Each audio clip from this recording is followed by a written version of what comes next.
तो चलिए आज हम लोग क्या करते हैं, बायोलॉजी का एक नेक्स्ट लेक्चर स्टार्ट करते हैं। ठीक है, इससे पहले हम लोग सेंस ऑर्गन के बारे में देखा था, आंख कान नाक जीभ त्वचा, उस पर इन डिटेल हमने क्या किया था, बताया था। उसके बाद में लीवर को बताए थे और उसके बाद हमने पेनक्रियाज को भी बताया था। ठीक है, आज जो है बायोलॉजी का नेक्स्ट लेक्चर में हम लोग क्या देखेंगे, तो हम लोग रिप्रोडक्शन को देखेंगे। तो हेडिंग लगा लीजिएगा रिप्रोडक्शन, प्रजनन तंत्र।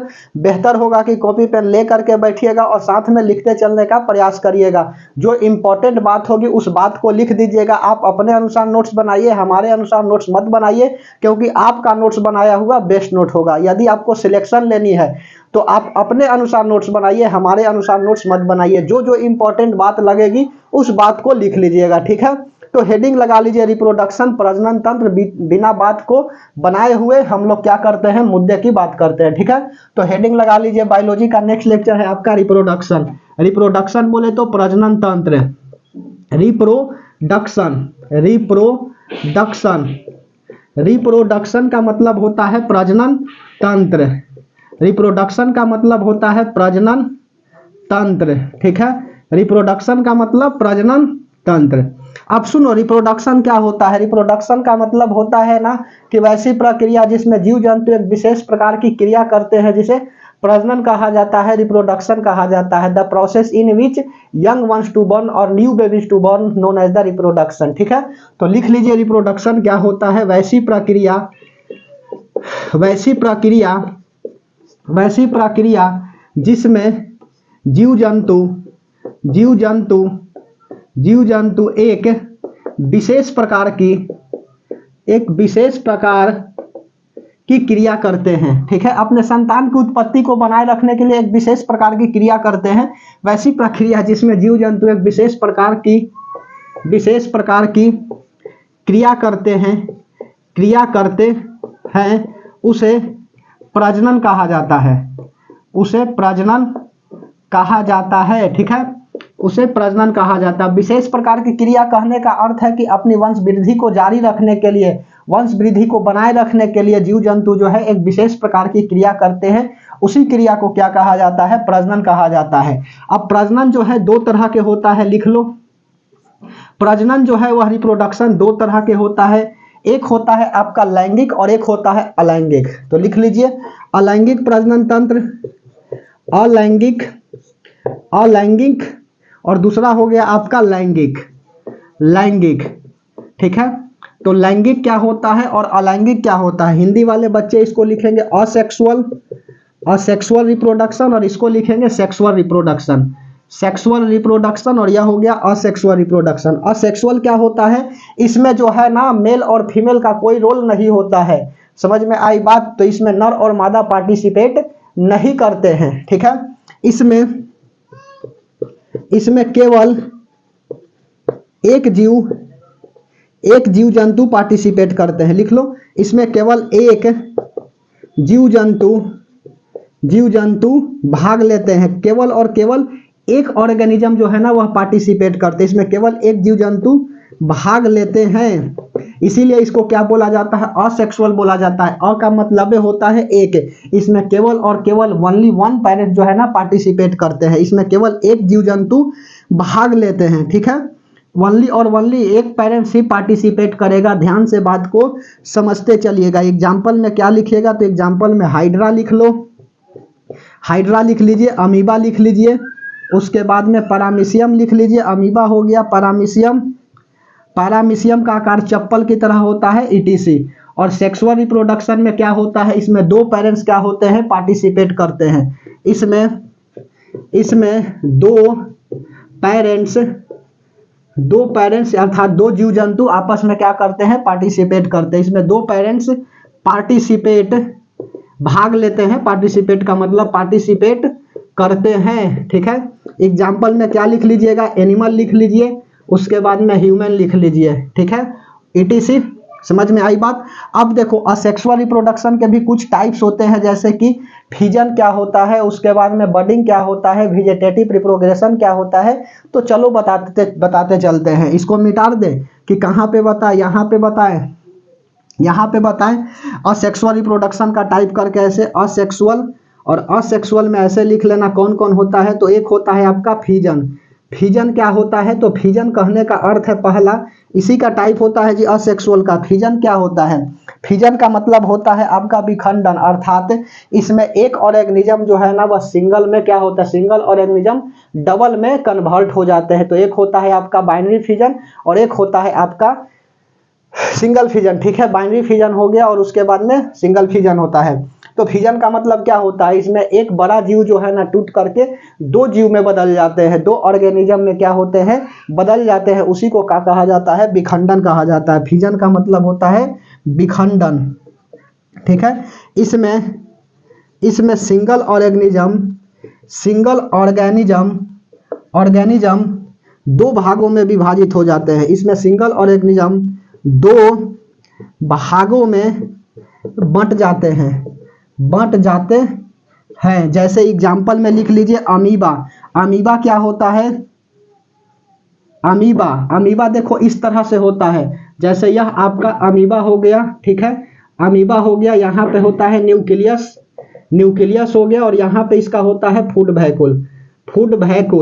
ठीक है, यह फूड वैक्यूल, यह अमीबा क्या करेगा? तो यह अमीबा जो है ना इस तरह से दो में बदल जाएगा। इसी को हम लोग बोलेंगे क्या? सिमेट्री बनाइएगा थोड़ा सा।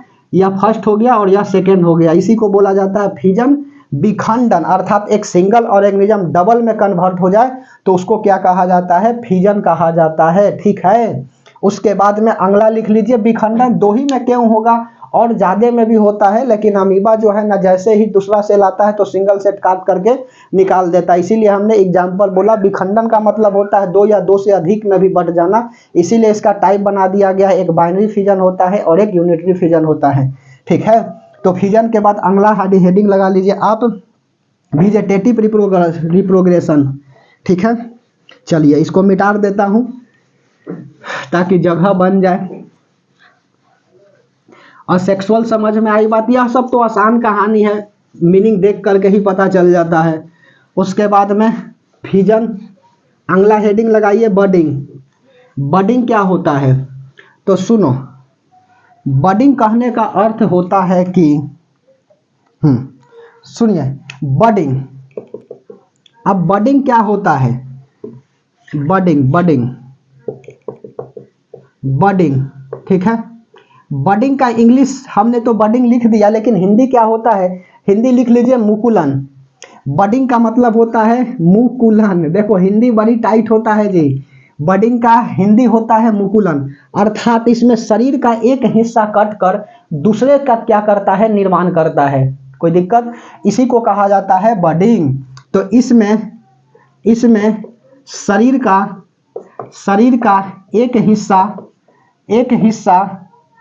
एक हिस्सा काट कर या कट कर, ऐसे लिखो, एक हिस्सा कट कर दूसरे का निर्माण करता है।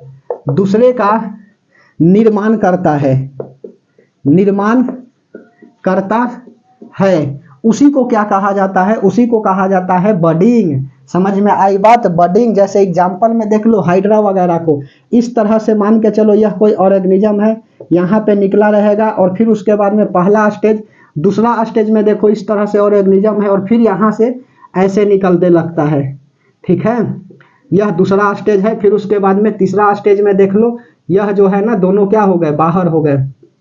ठीक है, इसी को क्या बोला जाता है? इसी को बोला जाता है बडिंग। इसमें शरीर का एक हिस्सा कटकर दूसरे हिस्सा का क्या करता है? दूसरे का निर्माण करता है। कटकर दूसरे हिस्सा का निर्माण करता है। ठीक है, हिस्सा का क्या करता है? निर्माण करता है। और अगला लिख लीजिए बडिंग के बाद अगला वेजिटेटिव प्रोपगेशन। वेजिटेटिव वेजिटेटिव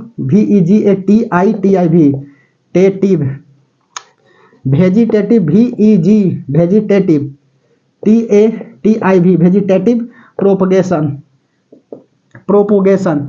इसको हम लोग बोलते हैं कायिक जनन। कायिक का मतलब होता है काया, अर्थात ऑर्गेनिज्म इसमें क्या करेगा? इसमें अपने ही ऑर्गेनिज्म दूसरे का निर्माण करेगा। ठीक है, तो इसी को बोला जाता है कायिक जनन। अर्थात कहने का अर्थ है कि एक ऑर्गेनिज्म जो है क्या करेगा? दूसरे ऑर्गेनिज्म का निर्माण करेगा अपने शरीर से। जैसे कि पथल चट्टा, एग्जाम्पल में लिख लो। इसमें एक ऑर्गेनिज्म, एक जीव अपने शरीर से, इसमें एक जीव अपने शरीर में ही दूसरे जीव का निर्माण करते हैं। एग्जाम्पल में लिख लो पत्थल चट्टा, ठीक है। इसमें क्या होता है, पत्थल चट्टा होता है। यही में जो है ना जी जड़, पेड़ पौधे की पत्तियां क्या होते हैं, भाग लेते हैं या निर्माण होते हैं। इसके कारण या इसमें ही पेड़ पौधे के पत्ती हो गया, उसके बाद में जड़, पेड़ पौधे के पत्ती, जड़, तना का निर्माण होता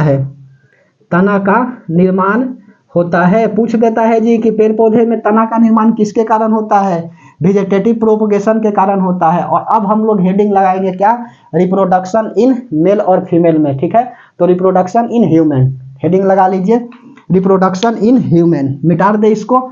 अब मेन आता है बात आपका, यह सब तो छोटा छोटा बात है। हेडिंग लगा लीजिए रिप्रोडक्शन, प्रजनन तंत्र किसमें, तो मानव में प्रजनन तंत्र। अब कैसे होगा से सुनो, रिप्रोडक्शन इन ह्यूमन बोले तो मेल भी आएंगे और फीमेल भी आएंगे, ठीक है। तो चलिए रिप्रोडक्शन, ठीक है, रिप्रोडक्शन इन ह्यूमन, ठीक है। रिप्रोडक्शन किस में देखेंगे, ह्यूमन में देखेंगे, मानव में प्रजनन तंत्र। जैसे सबसे पहला देख लेता हूं इन मेल में कैसे होता है से सुनो। तो मेल में सबसे पहला बात होता है, ध्यान से समझिएगा नहीं तो ऊपर से बाउंस कर जाएगी।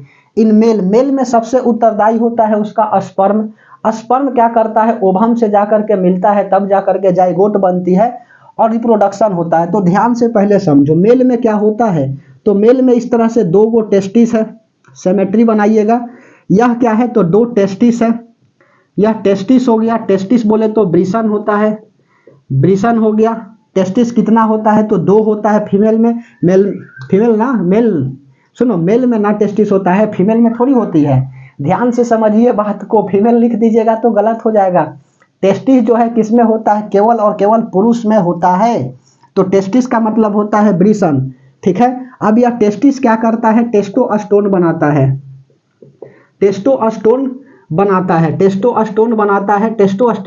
है। और यह टेस्टोस्टेरोन बोले तो क्या हो जाएगा, स्पर्म। और यह स्पर्म मेल में कब से निकलना स्टार्ट हो जाती है, यह मेल बोले तो पुरुष, यह पुरुष में 14 वर्ष से स्टार्ट होती है, 14 वर्ष से शुरू होती है, ठीक है। 14 वर्ष से क्या होती है, शुरू होती है। टेस्टोस्टेरोन बनाना स्टार्ट करता है टेस्टिस कब से, तो 14 साल का यदि कोई लड़का हो जाता है तो उसका स्पर्म बनना स्टार्ट हो जाते हैं, ठीक है। और टेस्टिस के बाहर की झिल्ली को बोला जाता है इपीडिडमिस। इसको क्या बोला जाएगा, इपीडिडमिस बोला जाएगा। टेस्टिस के बाहर के झिल्ली को क्या कहा जाता है, तो इपीडिडमिस कहा जाता है। यह क्या है आपका, तो इपीडिडमिस है। इपीडिडमिस क्या करता है, तो इपीडिडमिस जो है ना, यह बाहर का झिल्ली होता है जो इसको सेफ्टी प्रोवाइड कराता है। यह बाहर की झिल्ली होती है, यह बाहर का झिल्ली होता है, ठीक है। यह बाहर का झिल्ली होता है जो करता क्या है, इसको सेफ्टी प्रोवाइड कराता है। टेस्टिस किसका निर्माण करता है, टेस्टिस जो है वह स्पर्म का निर्माण करता है। एक पुरुष में 2 टेस्टिस होते हैं, एक टेस्टिस भी रहेगा तो काम चलेगा, लेकिन स्पर्म की जो मात्रा है ना वह 7 ml से घट जाएगा। सेक्सुअल रिप्रोडक्शन में होता क्या है आपका कि सेक्सुअल रिलेशनशिप के टाइमिंग टेस्टिस जो है ना वह स्पर्म बनाता है, और स्पर्म कितना बनाता है, तो 7 ml बनाता है। यदि एक टेस्टिस रहेगा तो स्पर्म की मात्रा जो है ना वह घट जाएगी, 7 ml नहीं रहेगा, ठीक है। तो टेस्टिस क्या करता है, स्पर्म बनाता है। एक पुरुष में 2 टेस्टिस होते हैं, इपीडिडमिस टेस्टिस के बाहर का झिल्ली होता है। अब यह स्पर्म बना दिया, यह स्पर्म को बाहर लेकर के कौन जाएगा, टेस्टिस से। तो यहाँ पर यह नस होता है जिसको बोला जाता है भेस डिफरेंस। अब भेस डिफरेंस क्या करता है, यह स्पर्म को बाहर निकालता है टेस्टिस से। स्पर्म को बाहर निकालता है टेस्टिस से। ध्यान से समझिए बात है, शरीर से बाहर नहीं निकाल रहा है, टेस्टिस से बाहर निकल रही है स्पर्म। स्पर्म को टेस्टिस से बाहर निकालता है, लिख लो टेस्टिस से बाहर निकालता है, ठीक है, बाहर निकालता है। अब सुनो, टेस्टिस क्या करता है, टेस्टिस से स्पर्म क्या करता है, बाहर निकालता है वेस डिफरेंस। और यहाँ पर क्या होता है, यह प्रोस्टेट ग्लैंड होता है, प्रोस्टेट होता है ग्लैंड। प्रोस्टेट ग्लैंड क्या होता है, जब स्पर्म जाता है तो यूरिन को रोकता है और यूरिन जाता है तो स्पर्म को रोकता है। और यहाँ पर यह क्या होता है, तो यह जो है आपका पेनिस है, ठीक है, यह पुरुष का क्या है, पेनिस है, पेनिस।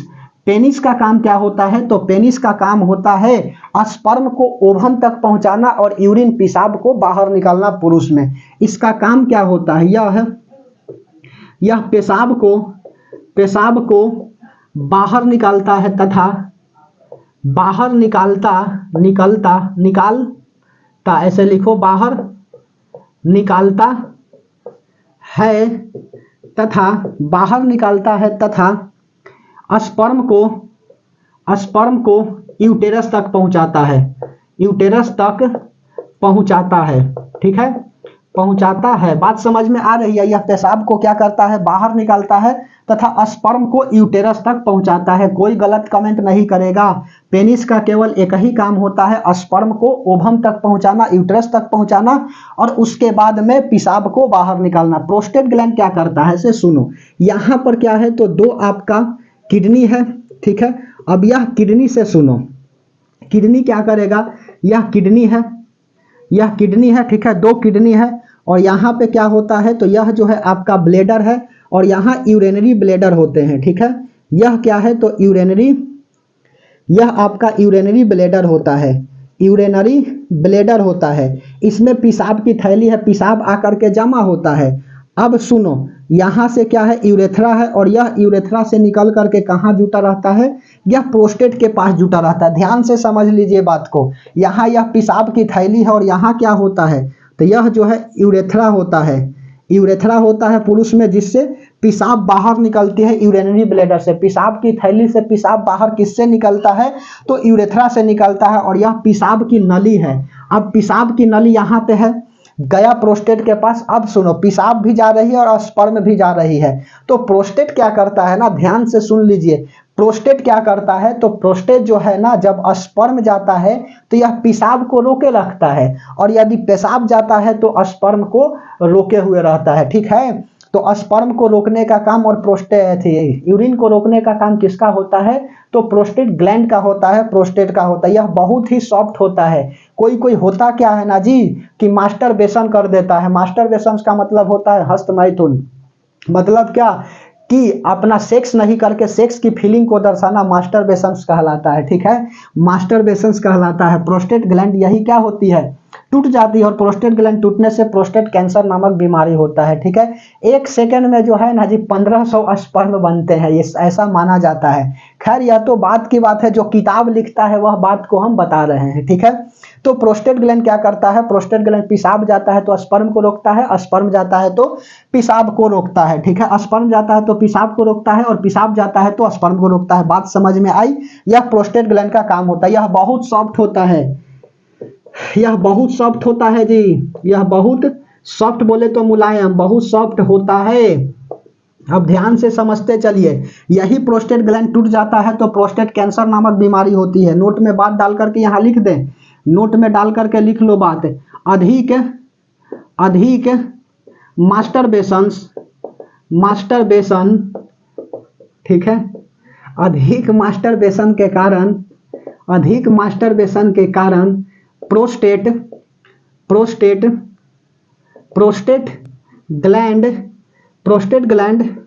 टूट जाता है जिससे प्रोस्टेट कैंसर नामक बीमारी होती है।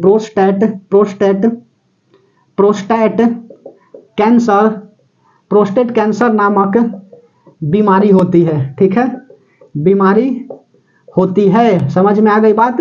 तो प्रोस्टेट ग्लैंड अधिक मास्टरबेशन का मतलब होता है हस्तमैथुन, सेक्स ना करके सेक्स की फीलिंग को दर्शाना मास्टरबेशन कहलाता है। और अधिक मास्टरबेशन से क्या होगा, प्रोस्टेट ग्लैंड टूट जाएगा जिससे प्रोस्टेट कैंसर नामक बीमारी होगी।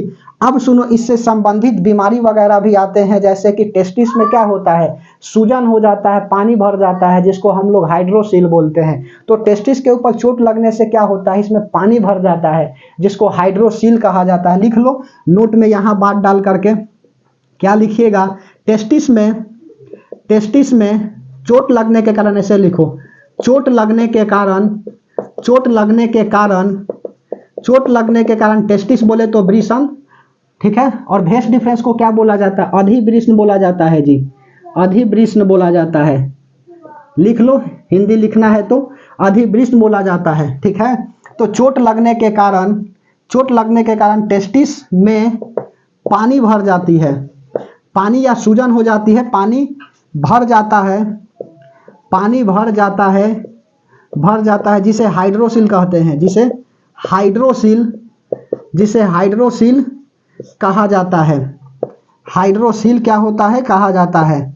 समझ में आ रही है बात। टेस्टिस के ऊपर चोट लग जाएगा, तो टेस्टिस के ऊपर चोट लगने के कारण क्या होती है, टेस्टिस में सूजन हो जाता है, और सूजन होने को हम लोग बोलते हैं हाइड्रोसील। उसके बाद में लिखो, एक बात और बताएं।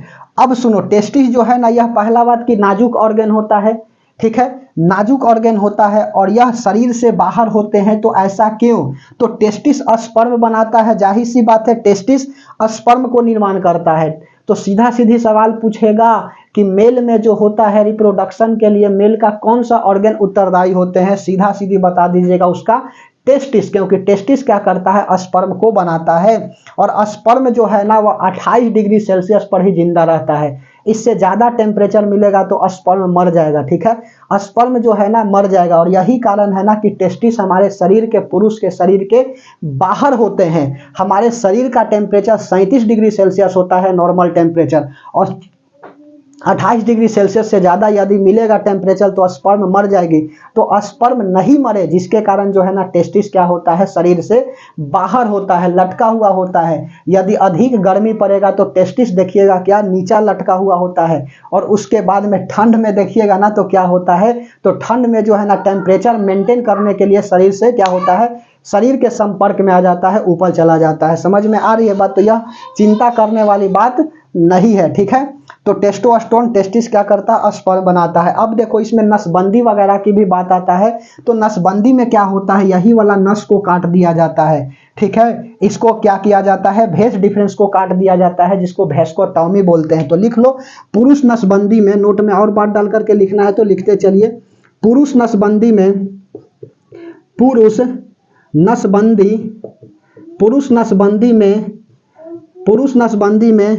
भेस डिफरेंस को काट दिया जाता है, भेस डिफरेंस को काट दिया जाता है, जिसे वेस्कोटॉमी कहते हैं, जिसे वेस्कोटॉमी कहते हैं, ठीक है, जिसे वेस्कोटॉमी कहा जाता है। पुरुष नसबंदी में भेस डिफरेंस को काट दिया जाता है, जिसे वेस्कोटॉमी कहते हैं। समझ में आई बात। तो यहाँ पर भेस डिफरेंस हो गया, उसके बाद में भेस डिफरेंस के नस को क्या किया जाएगा, काट दिया जाएगा पुरुष नसबंदी में, जिसे वेस्कोटॉमी कहते हैं। यह पुरुष से संबंधित बात समझ में आया, बोलिए, ठीक है। अब हम क्या लगाते हैं हेडिंग, अब लगाते हैं इन मेल हो गया, और उसके बाद में अब हेडिंग लगाइए आप इन फीमेल। मेल वाला में कहीं दिक्कत है तो बताया जाए, बोलिए, निसंकोच कमेंट करिएगा। बात समझ में आ गई। अब मेल के बाद इन फीमेल को दिखाता हूं, ठीक है। चलिए, अब फीमेल को दिखाता हूं। अब उसके बाद में फिर दोनों को मिला देंगे, स्पर्म ओवम को। तो स्पर्म और ओवम को मिलाएंगे तो काम हो जाएगी, जाइगोट बन जाएगा, निषेचन हो जाएगा, फर्टिलाइजेशन। सेरोगेटिक मदर वगैरह बता देता हूँ, ट्विन बेबी बता देता हूँ, रिप्रोडक्शन समाप्त हो जाएंगे, ठीक है। फिर रिप्रोडक्शन इन प्लांट्स में भी चलेंगे, बोटनी जब पढ़ाएंगे ना तो रिप्रोडक्शन हम दिखाएंगे प्लांट्स में भी, ठीक है। अभी तो मेल फीमेल ही दिखा रहा हूं। अब सुनो, अब हेडिंग लगा लीजिए इन फीमेल। फीमेल बोले तो मादा में। अब सुनो क्या होता है, से ध्यान से समझते चलिएगा बात को। यह हम बना लेता हूं इसका फीमेल रिप्रोडक्टिव ऑर्गन, ठीक है। इस तरह से फीमेल क्या होती है, रिप्रोडक्टिव ऑर्गन होता है, जस्ट लाइक कि बनाने का प्रयास किया, ठीक है। यह क्या होता है, तो यह ओवरी होता है, ओवरी, और इसको भी क्या बोलते हैं, ओवरी बोलते हैं, इसको ओवरी बोलते हैं। यह लेफ्ट ओवरी हो गया और यह आपका राइट ओवरी हो गया, ठीक है, राइट ओवरी हो गया। जिस तरह से पुरुष में 2 टेस्टिस होता है उसी तरह से महिला में 2 ओवरी होता है जो ओवम का निर्माण करता है। ओवम मतलब अंडा, ठीक है। और यह जो है आपका फेलोपियन ट्यूब है, फेलोपियन ट्यूब, इसको क्या बोलते हैं, फेलोपियन ट्यूब बोलते हैं, या इसी को ओविडक्ट बोला जाता है। फेलोपियन ट्यूब बोलो या इसी को ओविडक्ट बोलो, बात बराबर है। उसके बाद में यहाँ पर यह क्या होता है, यूटेरस होता है, यूटेरस होता है। और यहाँ पर क्या है, तो वेजाइना है, यूटेरस हो गया, उसके बाद में यह वेजाइना हो गया। तो ओवरी क्या करता है, तो जिस तरह से पुरुष में 2 टेस्टिस होता है ठीक उसी तरह से महिला में 2 ओवरी होता है जो ओवम का निर्माण करता है। लिख लीजिए, ओवरी क्या करता है, तो महिला में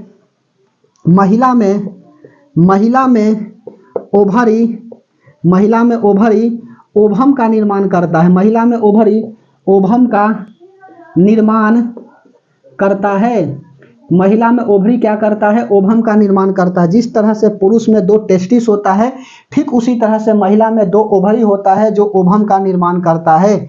उसके बाद में फेलोपियन ट्यूब में ओवम आकर के क्या होता है, स्टोर होते हैं। तो महिला में ओवरी ओवम का निर्माण कर दिया। अब यह ओवम का जब निर्माण करेगा तो कहाँ पे आएगा, तो यह फेलोपियन ट्यूब में आएगा। महिला में ओवरी ओवम का निर्माण करता है और फेलोपियन ट्यूब में फेलोपियन ट्यूब में आकर स्पर्म से मिलने का इंतजार करता है, ठीक है। महिला में ओवरी ओवम का निर्माण करता है और फेलोपियन ट्यूब में आकर स्पर्म से मिलने का इंतजार करता है। अब यहाँ से क्या होगा, स्पर्म जाएगा इस तरह से, यह स्पर्म है और महिला के यूट्रस तक जाता है। स्पर्म के अंदर टेल होते हैं जो स्पर्म को बढ़ाने का काम करता है। अब यह स्पर्म जाएगा और फेलोपियन ट्यूब में मिल जाएगा। फेलोपियन ट्यूब के पास जा करके ओवम से मिल जाएगा और जाइगोट बना देगा। तो लिख लो, स्पर्म हो गया, समझ में आ रही है बात, स्पर्म हो गया और ओवम हो गया, यह दोनों मिल जाएगा कहाँ पे, तो यह मिलता है फेलोपियन ट्यूब में। आया हुआ सवाल है एनटीपीसी का कि रिप्रोडक्शन जब होती है तो फर्टिलाइजेशन की क्रिया कहाँ संपन्न होता है फीमेल में, तो वह होता है फेलोपियन ट्यूब में। और संपन्न होने के बाद यूट्रस में बच्चा पलता है। यूट्रस में फर्टिलाइजेशन नहीं होती है, फेलोपियन ट्यूब में संपन्न होता है। यह बात इंपॉर्टेंट है जी। स्पर्म और ओवम मिलेगा तो क्या बना देगा, जाइगोट बना देगा। जाइगोट का मतलब होता है युग्मंज, ठीक है, युग्मंज होता है। समझ में आई बात, युग्मंज होता है। स्पर्म का मतलब होता है शुक्राणु, स्पर्म को हिंदी में बोलते हैं शुक्राणु और ओवम को बोला जाता है अंडाणु। जब शुक्राणु और अंडाणु मिल जाते हैं तो क्या बना देते हैं, युग्मंज बना देते हैं। कोई दिक्कत, चलिए। तो महिला में ओवम का निर्माण फेलोपियन ट्यूब में आकर स्पर्म से मिलने का इंतजार करता है। अब देखो, ओवरी जो है ना वह ओवम का निर्माण करता है 28 से 30 दिन पर मेंस्ट्रुएशन साइकिल होती है महिला के अंदर। तो लिख लो मेंस्ट्रुएशन साइकिल, ठीक है। तो हेडिंग लगाइए यहाँ पर मासिक चक्र, कहा यहाँ बताएं मेंस्ट्रुएशन साइकिल, मेंस्ट्रुएशन साइकिल इसको बोलते हैं मासिक चक्र, ठीक है, मासिक चक्र या मासिक धर्म भी बोला जाता है। तो इसमें क्या होता है 28 से 30 दिन पर महिला के अंदर मेंस्ट्रुएशन साइकिल जो है केवल महिला के अंदर ही होता है जी। एक बात बताएं, एक बच्चा हमसे पूछा ना कि सर मेंस्ट्रुएशन साइकिल क्या होता है, बॉय है, तो हम कहें कि बाबू मेंस्ट्रुएशन साइकिल तो तुम्हें पढ़ाया हुआ ही था, क्लास 10th की बच्चा को बात बोल रहे हैं। तो कहा कि हाँ सर भूल गए। उसके बाद में कहें कि भूल गया तो चलो भूल गया तो भूल जाने दो। तो कह रहा है वो बच्चा ना कि सर सबका मेंस्ट्रुएशन साइकिल स्टार्ट हो गया और हमारी मेंस्ट्रुएशन साइकिल स्टार्ट नहीं हुई, ठीक है, समझ रहे हो बात। तो कहने की बात ही नहीं है। मेंस्ट्रुएशन साइकिल केवल और केवल महिला के अंदर होता है, पुरुष के अंदर मेंस्ट्रुएशन साइकिल नहीं होती है। बच्चा भले ही पूछा था कि हमारी मेंस्ट्रुएशन साइकिल स्टार्ट नहीं हुई है, लेकिन हमने उसे जवाब दिया कि धैर्य बना करके रखो, तुम्हारा भी मेंस्ट्रुएशन साइकिल स्टार्ट हो जाएगी, ठीक है। चलिए सुनो, मेंस्ट्रुएशन साइकिल का मतलब होता है मासिक चक्र, ठीक है। वो आज देख रहे हो जी कैसा कैसा सवाल पूछता है मेंस्ट्रुएशन साइकिल, ध्यान से सुनो। मेंस्ट्रुएशन साइकिल का मतलब महिला के अंदर महिला में 28 से 30 दिन पर महिला में 28 से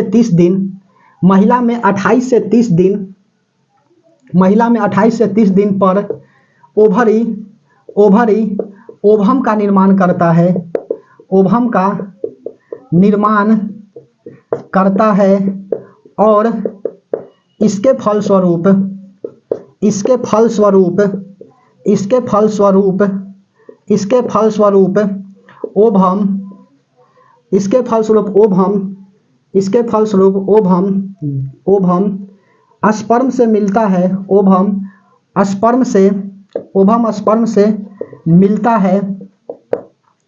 है तो फर्टिलाइजेशन क्रिया, ओवम स्पर्म से मिलता है तो क्या होती है, फर्टिलाइजेशन क्रिया संपन्न हो जाती है। ओवम स्पर्म से मिलता है तो फर्टिलाइजेशन का मतलब होता है निषेचन।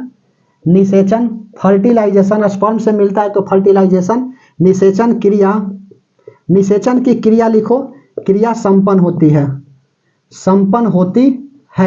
ठीक है, निषेचन की क्रिया क्या होती है, संपन्न होती है। तो 28 से 30 दिन पर क्या होता है, मेंस्ट्रुएशन साइकिल होता है। अब सुनो, जिसकी शादी विवाह हो गया है, ठीक है, तो ओवरी ओवम का निर्माण करेगा, 28 से 30 दिन पर मेंस्ट्रुएशन साइकिल होगी और स्पर्म मिलेगा तो जाइगोट बनेगी। लेकिन जिसकी शादी विवाह नहीं हुआ है फीमेल को, तो यही क्या होता है, 28 से 30 दिन पर जो मेंस्ट्रुएशन साइकिल होती है, यहाँ पे अंडा आ करके क्या होता है, स्टोर होता है, इंतजार करता है स्पर्म से मिलने का। लेकिन होता क्या है ना कि यह जब स्पर्म नहीं मिलता है तो यही अंडा क्या हो जाते हैं, यह अंडा मृत हो जाते हैं, मर जाते हैं और मर करके ब्लड के रूप में क्या होते हैं, इससे यूरेथ्रा बोले भेजाइना के द्वारा बाहर निकल जाता है, जिसको ब्लडिंग कहा जाता है। ठीक है, तो लिख लो नोट में बात डाल करके, क्या लिखिएगा, तो यहाँ पर लिख देता हूँ कि यदि अगला दूसरा बात इसका लिख लो, यह पहला हो गया और दूसरा यहाँ पे लिखता हूँ, यदि ओवम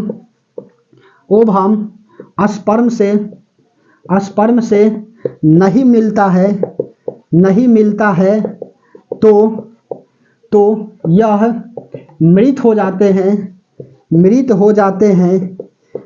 जाते हैं और ब्लड के रूप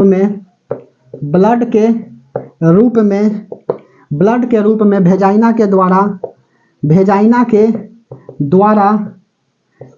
के द्वारा बाहर निकलते हैं, जिसे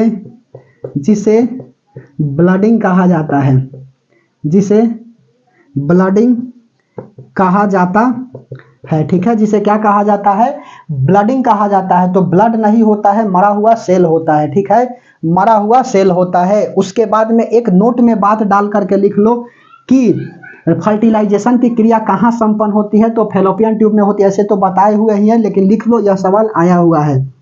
ठीक है, फर्टिलाइजेशन की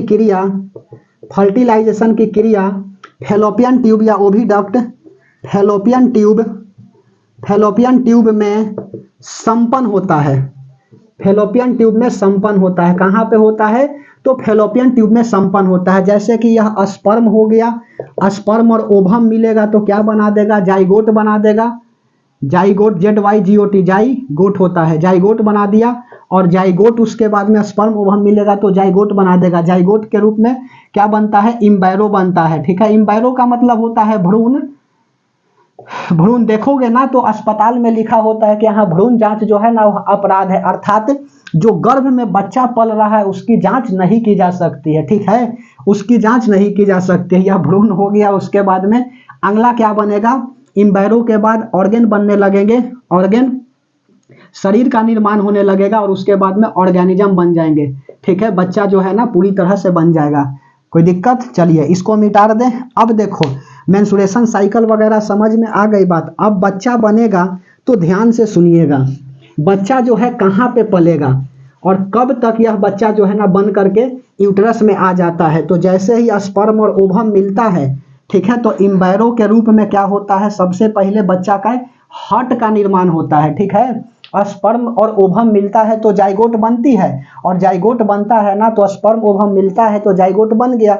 और जाइगोट के रूप में बच्चा का सबसे पहले किस ऑर्गन का निर्माण होता है? हृदय का निर्माण होता है।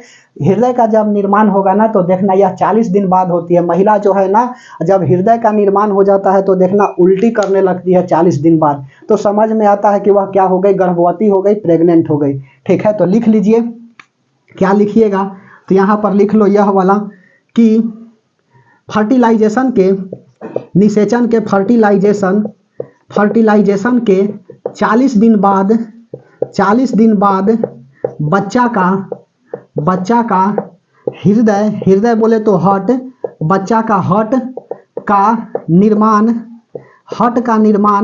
यूटेरस में होता है। ठीक है, बच्चा का हार्ट का निर्माण, हृदय का निर्माण यूटेरस में होता है, यूटेरस में होता है। ठीक है, यूटेरस में क्या होता है तो फर्टिलाइजेशन के 40 दिन बाद बच्चा का हृदय का निर्माण होता है। कहाँ पे होता है? तो यूटेरस में होता है। ठीक है, यूटेरस में होता है, 40 दिन बाद बच्चा के हार्ट का निर्माण होता है। यह बात को इंपॉर्टेंट मानते हुए और लिख लीजिएगा। ठीक है, उसके बाद देखो बच्चा कहाँ पलता है, तो बच्चा जो है ना यह यूटेरस में पलता है। यूटेरस यहाँ पे है, बच्चा यूटेरस का मतलब क्या होता है? गर्भाशय। ठीक है, यूटेरस हिंदी लिख लो, यूटेरस का गर्भाशय। ठीक है, यूटेरस का हिंदी होता है गर्भाशय। तो बच्चा यूटेरस में पलता है, नहीं कि पेट में पलता है जी। पेट में पलेगा तो दिक्कतें हो जाएगी। कार्डियाक के पास हाइड्रोक्लोरिक एसिड होता है निर्माण, और हाइड्रोक्लोरिक एसिड बच्चे को गला देगा। तो बच्चा कहाँ पे पलता है? यूटेरस में पलता है। उसके बाद सुनो अगला, अब यह बच्चा तो बन गई, अब बच्चा बन गया, इसके बाद में बच्चा को क्या मिलेगा? माँ जब भोजन करेगी तो बच्चा को भोजन मिलेगा। ठीक है, तो बच्चा को भोजन किसके द्वारा मिलता है? तो गर्भनाल प्लेसेंटा के द्वारा भोजन मिलता है। तो लिख लो यहाँ पर गर्भ में, माँ के गर्भ में बच्चा को भोजन माँ के गर्भ में बच्चा को भोजन प्लेसेंटा का मतलब होता है गर्भनाल। जब बच्चा जन्म लेगा ना जी तो देखिएगा उसके नाभि से एक बड़ा सा अंटीना जैसा निकला होता है, उसी को बोलते हैं गर्भनाल। तो बच्चा यूटेरस में पलता है, माँ के गर्भ में बच्चा को भोजन प्लेसेंटा के द्वारा मिलता है, गर्भनाल के द्वारा मिलता है। ठीक है, गर्भनाल के द्वारा क्या होता है? मिलता है। तो बच्चा में यूटेरस, माँ के गर्भ में बच्चा को भोजन प्लेसेंटा के द्वारा मिलता है, बच्चा यूटेरस में पलता है। उसके बाद में अब देखो ट्विन बेबी वगैरह होता है, क्या क्या होते हैं वह बताते चलते हैं। और उसके बाद में फिर अब हमको बताना है कि यह महिला में जो है ना इसका नसबंदी को क्या कहा जाता है। उसके बाद में फिर बताना है कि एस्ट्रोजन, प्रोजेस्टेरोन और रिलैक्सिन हार्मोन क्या होती है, पवर्टी वगैरह को बता देता हूँ। लिखते चलो, इसको मिटा दें, बोलिए, इसको मिटा दें, इसको समझाने के लिए केवल रखे हुए हैं, और नहीं तो इसको भी मिटा देते कि ताकि हमको समझाने में क्या हो, हमको समझाने में सुविधा हो आपको। यही कारण है कि इस डायग्राम को अभी तक रखे हुए हैं। ठीक है, चलिए, समझ में आ रही है तो अच्छी बात है, थोड़ा सा समझने का प्रयास करिएगा। साइंस है, बायोलॉजी है तो समझना तो पड़ेगा ही। ठीक है, चलिए, उसके बाद में फीमेल से क्या क्या होता है जी इस रिप्रोडक्शन के दरमियान, इससे कौन कौन सा हार्मोन्स बाहर निकलते हैं? तो एस्ट्रोजन, प्रोजेस्टेरोन और रिलैक्सिन हार्मोन जो है वह बाहर निकलता है। तो लिख लीजिए, फीमेल में किस किस हार्मोन्स का निर्माण होता है? तो ओवरी जो है ना, ओवरी क्या करता है? ओवरी 3 हार्मोन सेक्रेट करता है, 3 हार्मोन्स सेक्रेट करता है। 3 हार्मोन क्या करता है? सेक्रेट करता है। पहला हो गया एस्ट्रोजन, उसके बाद में प्रोजेस्टेरोन और रिलैक्सिन। तो एस्ट्रोजन होता है, दूसरा होता है एस्ट्रोजन, प्रोजेस्टेरोन हो गया, और उसके बाद में तीसरा हो गया आपका रिलैक्सिन। ठीक है, तो एस्ट्रोजन, प्रोजेस्टेरोन और रिलैक्सिन हार्मोन क्या होता है? तो सुनो, एस्ट्रोजन कहने का मतलब होता है यह सेकेंडरी सेक्सुअल कैरेक्टरिस्टिक को शो करता है। सेकेंडरी सेक्सुअल कैरेक्टरिस्टिक कहने का अर्थ है कि इसमें पता चल जाती है ना कि अब जो है फीमेल क्या हो सकती है, माँ बन सकती है। ठीक है, अर्थात यह 12 साल के एज के बाद स्टार्ट होता है। क्या? तो यह स्टार्ट होता है एस्ट्रोजन। तो लिख लो, यह secondary sexual characteristic, sexual characteristic, characteristics को दर्शाता है, ठीक है, दर्शाता है, सेकेंडरी सेक्सुअल कैरेक्टरिस्टिक को दर्शाता है। अब इसी में आता है पबर्टी वगैरह। पबर्टी क्या होता है? पबर्टी वैसी एज होती है जिसमें पुरुष का टेस्टिस स्पर्म बनाने लगता है और महिला का ओवरी ओवम का निर्माण करता है। तो पबर्टी एज तो बताए ही नहीं, पबर्टी, पोवर्टी नहीं है जी, पोवर्टी का मतलब होता है गरीबी और ये पबर्टी है, ठीक है। पबर्टी एज यही दर्शाता है, एस्ट्रोजेन फीमेल के अंदर। पबर्टी क्या होता है?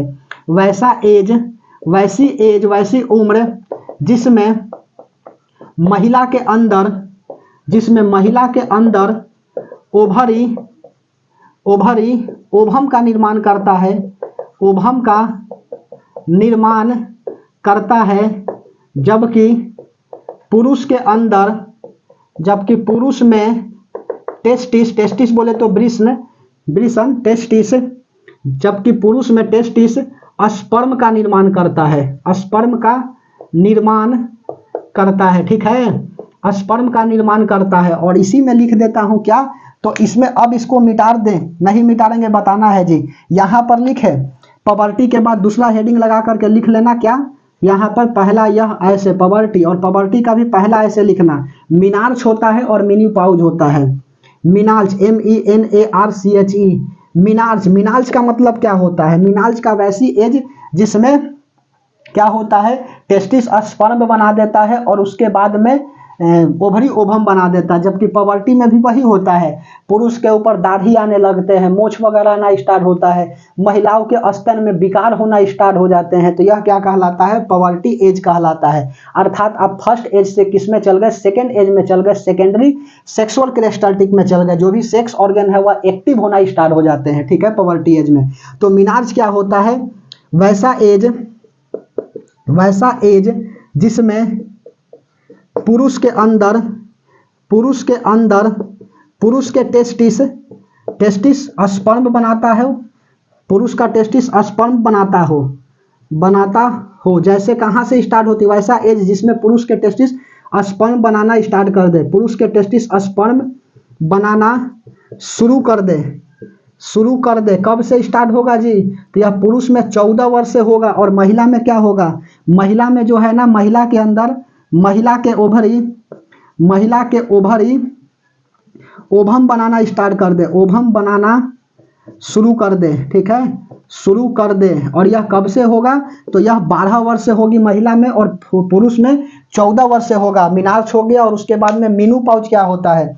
तो मेनोपॉज कहने का अर्थ है ना, मेनोपॉज। अब मेनोपॉज का अर्थ होता है कि इसमें क्या होते हैं, तो टेस्टिस स्पर्म बनाना बंद कर देता है 50-55 साल में, और फीमेल के अंदर ओवरी ओवम बनाना बंद कर देता है। समझ में आ रही है? फीमेल के अंदर ओवरी ओवम बनाना स्टार्ट कर देगा और मेल के अंदर स्पर्म बनाना, टेस्टिस बंद कर देगा, ठीक है। तो अर्थात 12 से लेकर के 55 साल के बीच में कोई पिता जो बन सकता है, 12 से लेकर के 55 वर्ष तक कोई पुरुष पिता बन सकता है और कोई महिला जो है ना माँ बन सकती है, ठीक है, माँ बन सकती है। इसके बीच में कोई हो सकता, अन्यथा नहीं हो सकती है, ठीक है। चलिए, तो यह तो बात की बात है, हम लोग एस्ट्रोजन, प्रोजेस्टेरोन और रिलैक्सिन हार्मोन पर थे। चलिए, उसके बाद में अब सुनो, अब क्या लिखना है हमको? प्रोजेस्टेरोन, यह सेकेंडरी सेक्सुअल कैरेक्टरिस्टिक को दर्शाता है। उसके बाद में प्रोजेस्टेरोन, इसमें, इसमें महिला के स्तन वगैरह में उभार आने लगते हैं। इसमें महिला के स्तन, स्तन, उसके बाद में sex organ, sex organ active हो जाते हैं, एक्टिव हो जाते हैं, ठीक है, हो जाते हैं। उसके बाद में यह महिला के अंदर ही केवल होता है जी, पुरुष कोई नहीं लिखेगा, ठीक है। महिला और पुरुष लिख देगा तो गलती हो जाएगा। रिलैक्सिन, यह बच्चा को, यह बच्चा को गर्भ में, गर्भ में घुमाने का काम करता है। यह गर्भवती महिला बनाता है जी। गर्भवती के महिला जो है, गर्भवती महिला जो है ना, उसमें यह रिलैक्सिन हार्मोन बनती है और यही रिलैक्सिन हार्मोन क्या करता है? बच्चा को गर्भ में घुमाने का काम करता है। यह बच्चा को गर्भ में घुमाने का काम करता है। अर्थात जो गर्भवती महिला होती है वह जितना ज्यादा काम करेगी ना, तो काम करने से होगा क्या?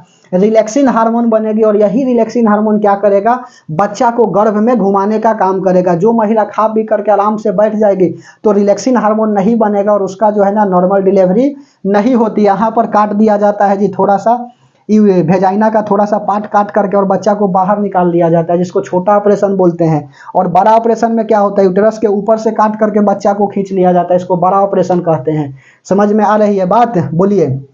यह बच्चा को गर्भ में घुमाने का काम करता है, छुपाना कोई नहीं लिखेगा जी, घुमाना हम लिखे हैं, ठीक है। यह बच्चा को गर्भ में क्या करता है, घुमाने का काम करता है। कौन, रिलैक्सिन हार्मोन काम करता है, ठीक है। उसके बाद में जब माँ क्या होती है, गर्भवती होती है, तो छठा सातवां महीना जब जाता है ना, तो माँ को दायित्व बनता है कि भारी काम नहीं करे, लेकिन काम जो है ना वह कंटिन्यूअसली करे, जिससे क्या होगा कि छठा सातवां महीना में बच्चा का क्या होता है, ब्रेन का निर्माण होता है, ठीक है। अच्छा, ब्रेन का निर्माण न्यूरल ट्यूब के फूलने के कारण होता है जी, लिख लो, कहीं पे लिखना है कि बच्चा का ब्रेन का निर्माण कैसे होता है, न्यूरल ट्यूब के फूलने के कारण होता है। मिटा रहे इसको, बोलिए, बच्चा का ब्रेन का निर्माण किसके कारण होता है, न्यूरल ट्यूब के फूलने के कारण होता है। तो छठा सातवां महीना में ब्रेन बनते रहता है, और जब ब्रेन बनता है ना जी, तो माँ का दायित्व बनता है कि माँ ज़्यादा से ज़्यादा काम करे, और ज़्यादा से ज़्यादा काम करेगा तो बच्चा का ब्रेन जो है ना वह ज़्यादा एक्टिव होगी, ठीक है। तो लिख लीजिए यहाँ पर नोट में कि गर्भ में न्यूरल ट्यूब,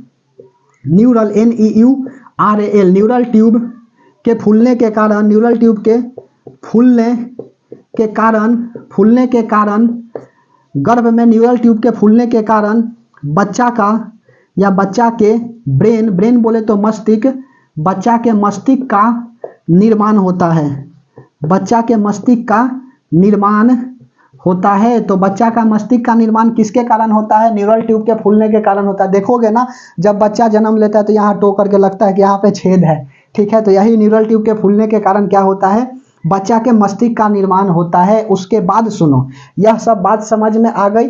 अब इसमें क्या होता है, बता रहे थे कि ब्रेन वगैरह का निर्माण होता है, तो माँ का दायित्व बनता है ना कि माँ जो है अधिक से अधिक मेहनत करे, जिससे रिलैक्सिन हार्मोन भी बनेगा और बच्चा गर्भ में क्या होता है, घूमते रहता है, ठीक है। उसके बाद में अब सुनो, इसमें क्या होता है, नसबंदी वगैरह की बात आ जाती है। तो नसबंदी दो तरीका से होता है, एक होता है या तो इस ट्यूब को बांध दिया जाए, तो ट्यूब को बांध देगा तो ट्यूबेकोटॉमी कहलाता है। तो महिला में नसबंदी को देखो, महिला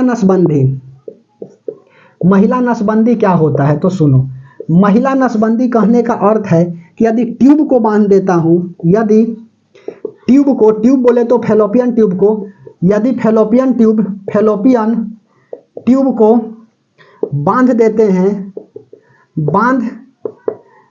हैं तो ट्यूबेकोटॉमी कहलाता है, ट्यूबेकोटॉमी कहलाता है, ठीक है, ट्यूबेकोटॉमी कहलाता है। तो यह ट्यूब को क्या किया जाता है, बांध दिया जाता है। अब सुनो, यह मासिक चक्र जो 28 से 30 दिन पर हो रही है, तो अब तो इधर जाएगा ही नहीं, अब यह तो सेल मर जाएगा, स्पर्म यहाँ से जाएगा, ठीक है। और स्पर्म जाएगा ना, तो ध्यान से समझिए, स्पर्म जाएगा तो यहाँ पर तो मिलेगा ही नहीं क्योंकि बांधा हुआ है, ठीक है। अच्छा, टेस्टिस जो है ना बाबू, ध्यान से समझिए, टेस्टिस बोल रहे हैं, जो ओवरी है ना वह क्या करता है, अल्टरनेट काम करता है महिलाओं में। लिखना है तो लिख लीजिए, लिखा देते हैं। यदि फैलोपियन ट्यूब को बांध देते हैं तो ट्यूबेकोटॉमी कहलाता। नहीं तो कभी कभी होता क्या है ना कि इसमें बीमारी हो जाती है, हिस्टीरिया नामक बीमारी हो जाता है।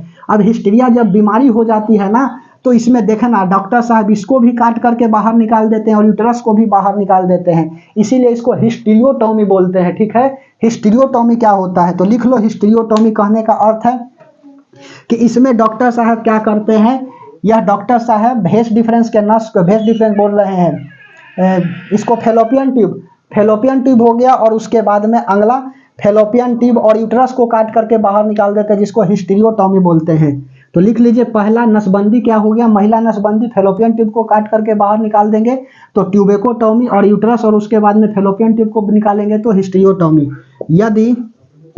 यदि फैलोपियन ट्यूब प्लस यूटेरस को काट कर बाहर निकाल देते हैं तो क्या कहलाता है, हिस्टीरियोटॉमी कहलाता है, हिस्टीरियोटॉमी कहलाता है। तो दो तरह से नसबंदी होता है महिला के अंदर जी, एक होता है ट्यूबेकोटॉमी, जिसमें क्या किया जाता है, ट्यूब को बांध दिया जाता है। और हिस्टीरियोटॉमी में क्या होता है, हिस्टीरिया बीमारी हो जाती है। और यह हिस्टीरिया बीमारी में क्या होता है, महिला का यूटेरस, यहाँ पर जख्म वगैरह होने लगते हैं यूटेरस के पास जी, यूटेरस के पास एक्स्ट्रा मांस आ जाता है, यहाँ पर गोला बन जाते हैं। तो यही कारण है ना कि डॉक्टर साहब इसको काट करके बाहर निकालते हैं, यूटेरस को और फेलोपियन ट्यूब को, जिसको क्या बोला जाता है, हिस्टेरियोटॉमी बोला जाता है। और अगला बात नोट में बात डाल करके लिख लो, जब फर्टिलाइजेशन हो जाती है तो ओवरी जो है ना ओवम बनाना 9 महीना के लिए बंद कर देता है। मेंस्ट्रुएशन साइकिल जो 28 से 30 दिन पर होती है ना, वह 28 से 30 दिन पर मेंस्ट्रुएशन साइकिल नहीं होगा, ठीक है, मेंस्ट्रुएशन साइकिल 28 से 30 दिन पे नहीं होगा। लिख लीजिए, जब फर्टिलाइजेशन क्रिया संपन्न हो जाती है, फर्टिलाइजेशन क्रिया संपन्न हो जाती है तो ओवरी 9 महीना 9 मंथ के लिए ओवम बनाना बंद कर देता है, ओवम बनाना बंद कर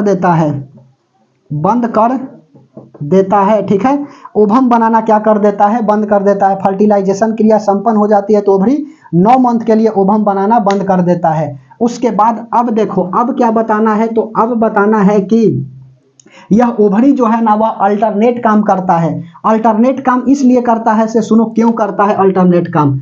अगला दूसरा बात लिख लो, महिला में ओवरी अल्टरनेट काम करता है, अल्टरनेट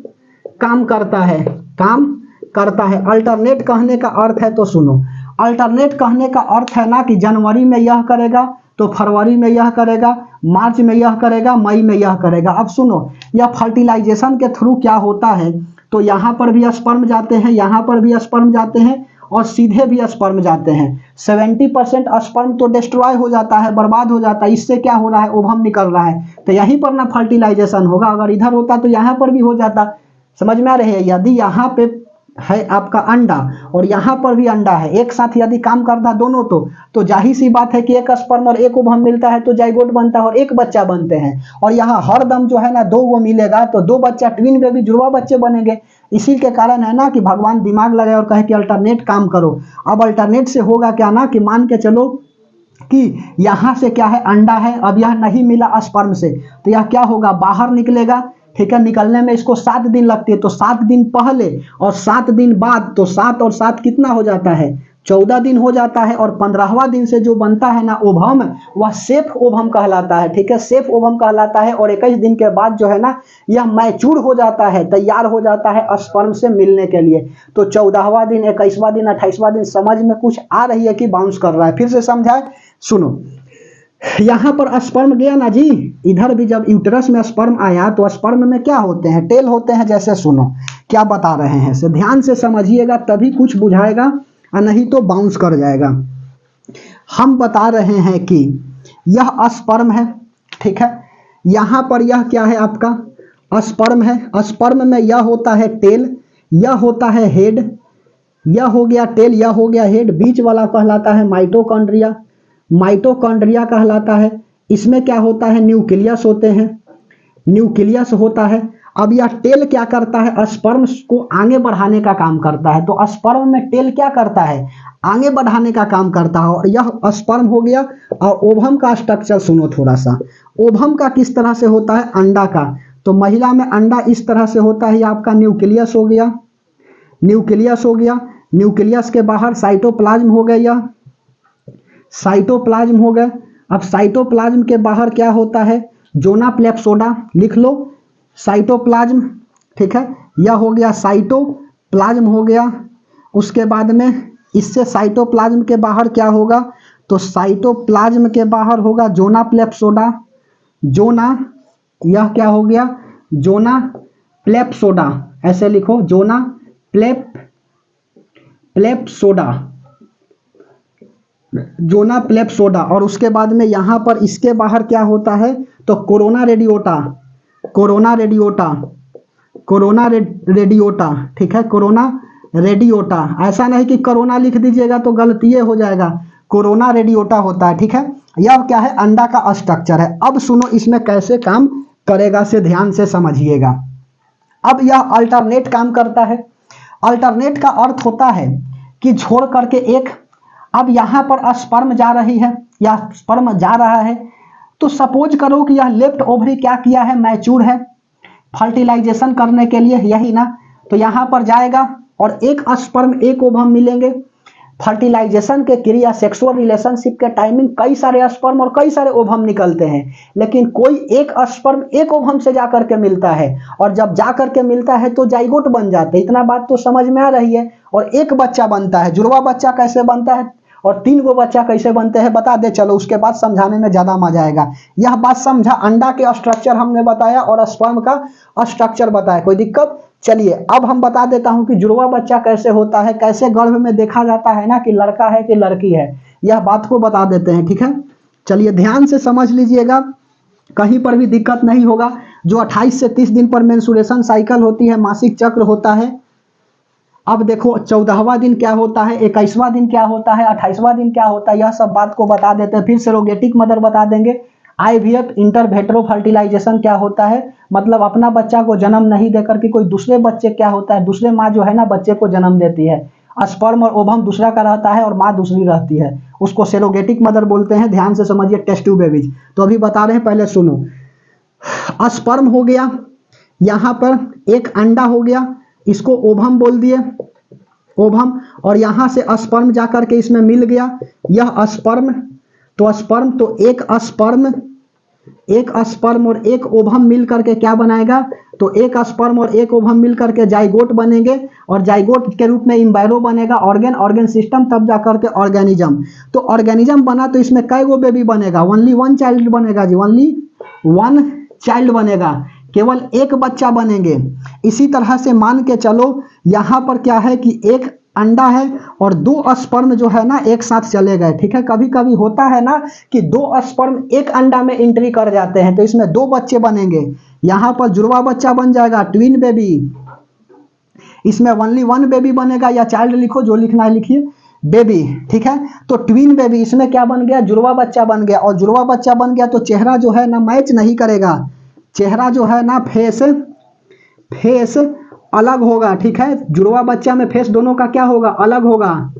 और उसके बाद देखो कभी कभी होता क्या है ना कि 2 जो ओवम है ना, कहां पे बनाए, यहां बनाए, 2 ओवम जो है एक साथ इस तरह से ऐसे रहते हैं, ठीक है। इस तरह से 2 ओवम रहते हैं और एक स्पर्म इसमें जाकर के एंट्री मार जाता है। तो 2 ओवम और एक स्पर्म है, और यहां पर क्या था, 2 स्पर्म था, 2 स्पर्म था और एक ओवम था।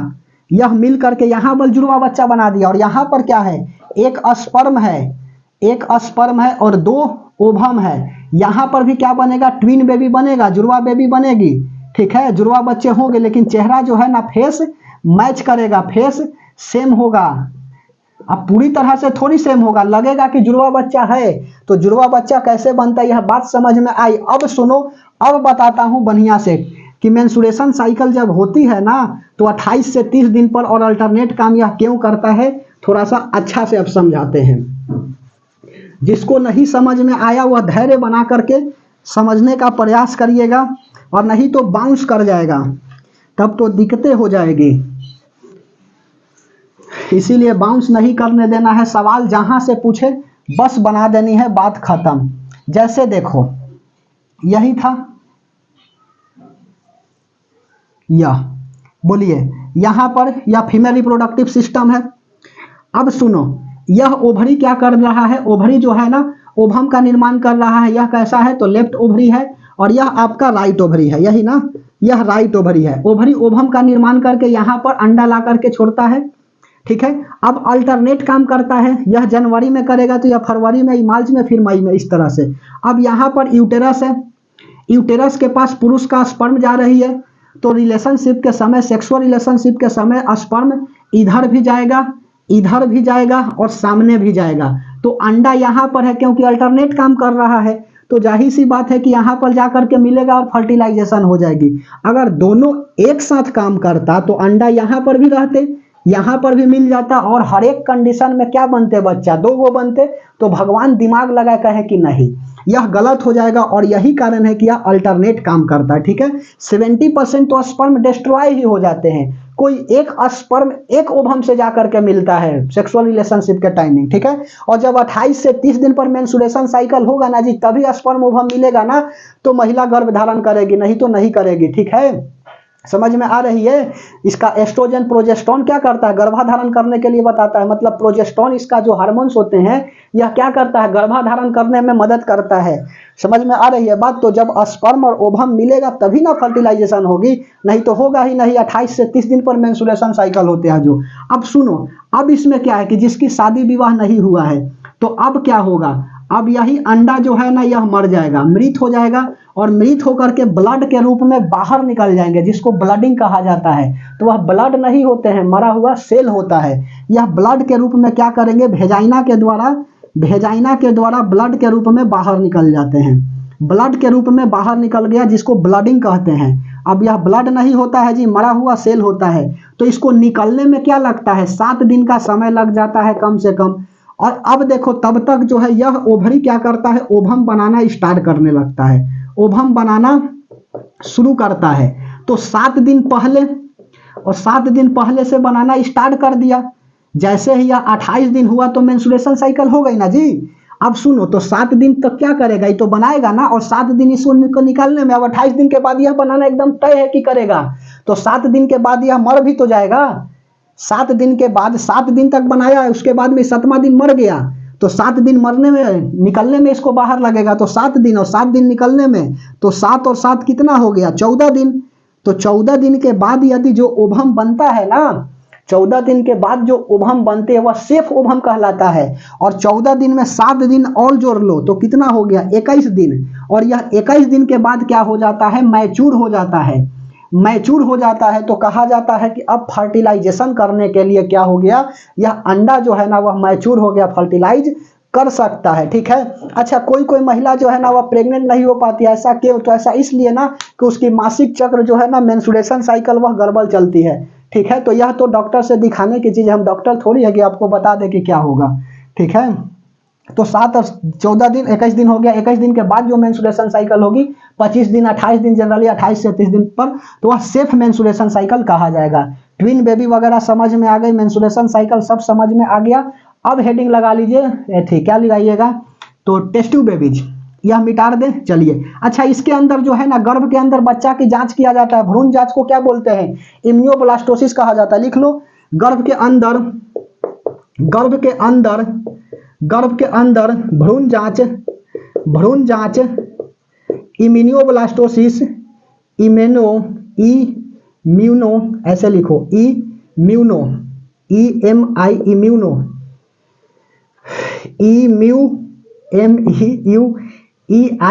इम्यूनोब्लास्टोसिस। स्पेलिंग देख लीजिएगा, इम्यूनोब्लास्टोसिस, इम्यूनो ऐसे लिखो,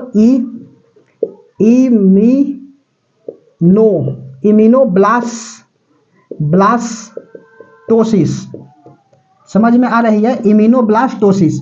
तो इम्यूनोब्लास्टोसिस क्या होता है, भ्रूण के अंदर भ्रूण जांच इम्यूनोब्लास्टोसिस कहा जाता है। अब यही में देखता है डॉक्टर साहब, क्या करते हैं, अल्ट्रासाउंड की मदद से देख लेते हैं 3 महीना बाद। ठीक है, 3 महीना बाद क्या होता है, डॉक्टर साहब इसके अंदर झांक करके अल्ट्रासाउंड से देख लेते हैं कि लड़का है कि लड़की है। होता क्या है, यदि 2 डॉट आ जाता है तो गर्भ में पल रहा बच्चा लड़का है, और सीधा क्लियर आ जाता है, सदा आ जाता है, तो गर्भ में पल रहा बच्ची है, लड़की है। ठीक है, यही बात बता देते हैं, जो अपराध है जी। समझ में आ रही है बात, यह जो है क्या है, अपराध है। विजय शर्मा के 2008 में कहा गया कि भ्रूण की जांच जो है ना वह अपराध है। आप भ्रूण जांच नहीं करा सकते हैं, यह गर्भ में नहीं बता सकता है ना डॉक्टर कि गर्भ में पल रहा बच्चा लड़का है कि लड़की। अगर पकड़ा जाता है तो दोनों को सजा होगी। ठीक है, चलिए, यह तो पॉलिटिकल साइंस में हमने पढ़ाया हुआ है। अब सुनो, इसको मिटा दे, गर्भ के अंदर जांच वगैरह बता ही दिए। अब हेडिंग लगा लीजिए आप, test tube babies. Test tube babies, test tube babies क्या होता है, तो सुनो, उसके बाद में फर्टिलाइजेशन आपका खत्म हो जाएगा, reproduction. Test tube babies, test tube babies लगा लिए। चलिए, टेस्ट ट्यूब बेबीज क्या कहलाता है, टेस्ट ट्यूब बेबीज। सुनो, टेस्ट ट्यूब बेबीज क्या होता है? तो टेस्ट ट्यूब बेबीज एक प्रखनली द्वारा यहाँ पर स्पर्म और ओवम को फर्टिलाइज कराया जाता है। इसमें प्रखनली द्वारा, प्रखनली ट्यूब होता है, प्रखनली का मतलब ट्यूब, इसमें प्रखनली द्वारा स्पर्म प्लस ओवम को निषेचित कराया जाता है, निषेचित कराया जाता है, ठीक है, निषेचित कराया जाता है। जैसे कि मान के चलो कि यहाँ पर क्या है, यह जो है कोई व्यक्ति है, यह बॉय है, और उसके बाद में यहाँ पर कोई गर्ल है, ठीक है। अब इसका स्पर्म ले लेगा डॉक्टर साहेब, ठीक है, मास्टरबेशन की सहायता से स्पर्म लेगा, और इसमें इंजेक्शन की सहायता से इससे क्या ले लेगा, तो ओवम ले लेगा। अब यह स्पर्म और ओवम को क्या करेगा, मिला देगा, और मिला करके जाइगोट बना लेगा, ठीक है, जाइगोट बना लेगा, और इसको कहाँ रखेगा, तो ट्यूब में रखेगा। यह ट्यूब में क्या करेगा, इस प्रखनली में इसको रख देगा, ठीक है, इस ट्यूब में रख दिया। 9-10 दिन बाद जो है ना, जैसे ही इम्बैरो बनता है, इम्बैरो भ्रूण इसको बोलते हैं, तो क्या करेगा, तीसरा कोई ढूंढ करके लाएगा मदर को, थर्ड क्या लाएगा, थर्ड मदर को लाएगा, जिसको सेरोगेटिक मदर बोलते हैं। लिख लो, सेरोगेटिक मदर। सेरोगेटिक मदर क्या होता है, तो सेरोगेटिक मदर होती है कि वैसी माँ जो अपना बच्चे को नहीं पालती है, किसी दूसरे के बच्चे को पालती है अपने गर्भ में, उसी को कहा जाता है सेरोगेटिक मदर। किसी दूसरे बेबीज को अपने गर्भ में पालती हो, किसी दूसरे बेबीज को अपने गर्भ में पालती हो, अपने गर्भ में पालती हो, उसे सेरोगेटिक मदर कहा जाता है, सेरोगेटिक मदर कहा जाता है, ठीक है, सेरोगेटिक मदर कहा जाता है। समझ में आई बात? तो सेरोगेटिक मदर क्या हुआ, अब इसका स्पर्म और ओवम जो इम्बैरो बना है, इसके यूटेरस में डाल दिया जाएगा, और यह 9 महीना बाद जो है ना, 9th मंथ बाद, 9 महीना 9th मंथ बाद बच्चे का क्या करेगी, बेबी का जन्म देगी, बेबी जन्म देगी। समझ में आई बात? इसी को बोला जाता है टेस्ट ट्यूब बेबीज, या इसी को बोला जाता है इन विट्रो फर्टिलाइजेशन, आईवीएफ द्वारा किया जाता है जी। आईवीएफ यह क्या है, प्रोसेस है। इसका मतलब क्या होता है, इन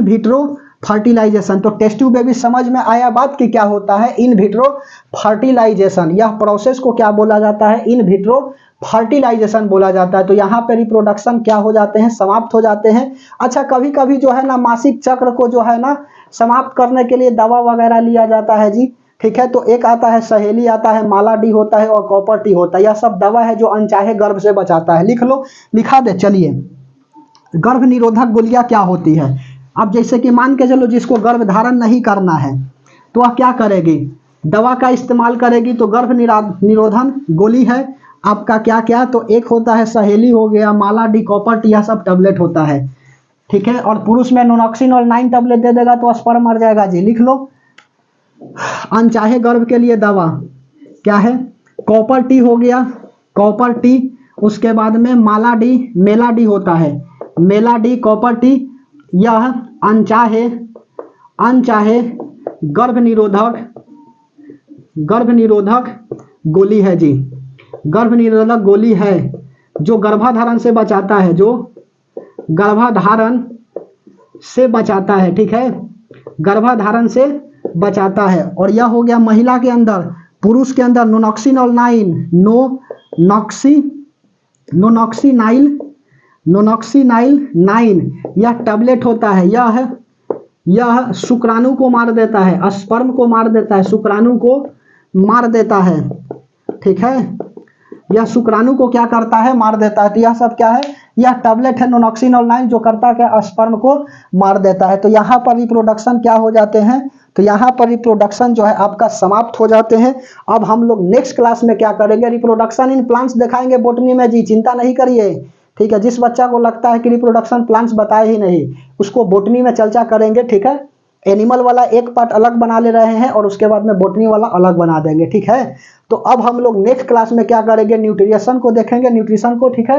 तो बना रहिएगा। समझ में आई बात, क्लास कैसा लगा यह आप कमेंट सेक्शन में कमेंट करिए। 1 घंटा 1.5 घंटा जो भी क्लास लेते हैं ना, आप उतना में कंटेंट को संभाल लीजिए, बाकी हम संभाल लेंगे। सवाल कहीं से भी आए, बस परीक्षा की खोपड़ी में छेद करना है, क्योंकि जब आंखों में अरमान लिया, मंजिल को अपना मान लिया, मुश्किल के आसान किया, जब ठान लिया तो ठान लिया। और एक ही लक्ष्य होना चाहिए कि यदि मंजिल पहाड़ है तो हम भी माझी है, जब तक तोड़ेंगे नहीं तब तक छोड़ेंगे नहीं, यह लक्ष्य होना चाहिए। और हमेशा कंटिन्यूअसली अपने मंजिल की तरफ ध्यान रखना चाहिए, नहीं कि पड़ोसी के बातों पर। क्योंकि बताया है ना कि यह पड़ोसी कहता है कि बच्चा कुछ नहीं कर पाएगा, वक्त बताएगा कि यह लड़का तेरे औकात से बाहर जाएगा। और कुछ लंद फंद के चक्कर में मत रहिएगा। ना चाहिए हसीना, ना चाहिए कैटरीना, एक बार बन जाने दो हमको अधिकारी, उसके बाद मम्मी लाएगी खोज करके लिए हमको लिए हसीना। ठीक है, तो यह सब बात पर ध्यान नहीं देना है, अच्छा से पढ़ाई करनी है। ठीक है, तो आइए हम लोग क्या करते हैं, नेक्स्ट क्लास में मिलते हैं। यहाँ पे साइंस बता रहे हैं, उसके बाद में उधर पॉलिटिकल साइंस का वीडियो तो अपलोड करिए रहे हैं, तो दोनों को देखते चलिए। उसके बाद में जीके जीएस का जो भी प्रॉब्लम होगा ना, वह क्या हो जाएगा, आपका समाप्त हो जाएगी। ठीक है, तो हम लोग नेक्स्ट क्लास में मिलते हैं, तब तक के लिए धन्यवाद।